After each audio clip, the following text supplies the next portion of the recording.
We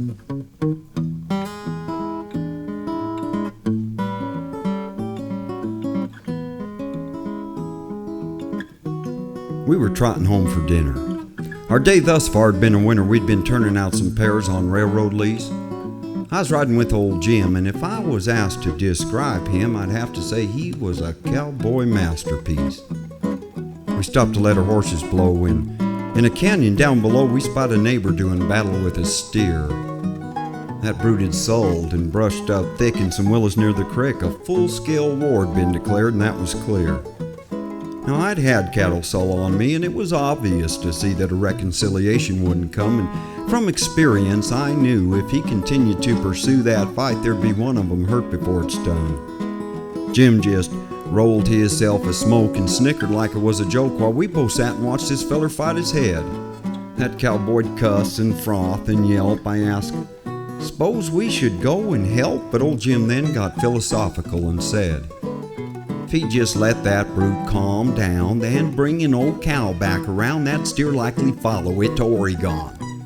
I ain't saying it's wrong to fight if you've got to, and you're right. But before you do, it's good to know what side you're on. Like when we was maybe 6 and 9, me and my brother was inclined to get ourselves in trouble while we was trying to be good.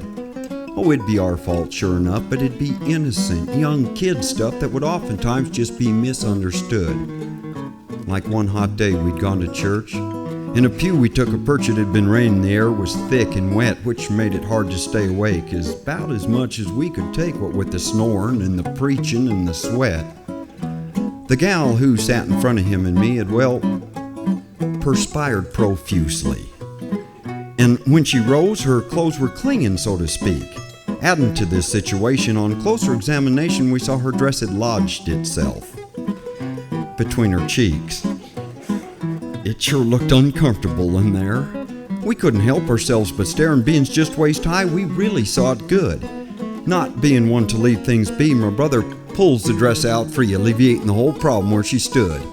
Well, she turns quick. He just smiled, never dreaming she'd be riled. Instead of thanks, she hit him with her purse, which knocked my brother to the ground. She glared at me, then turned around. Things was bad, folks, but trying to help, I made it worse. You see, I knowed something made her mad to hit my brother like she had, and I figured it must be the dress, confound it. So using sweat marks for a guide, I turns my whole hand on his side and I slips it right back in the way we found it. This time it was me that felt her wrath, which knocked my senses off their path, and I carry purse scars with me to this day.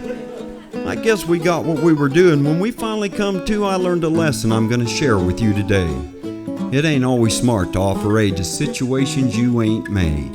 History tells me not to fight a losing battle. It's like my daddy always said, son, sometimes best quit while you're ahead, 'cause there ain't no figuring women or sold up cattle.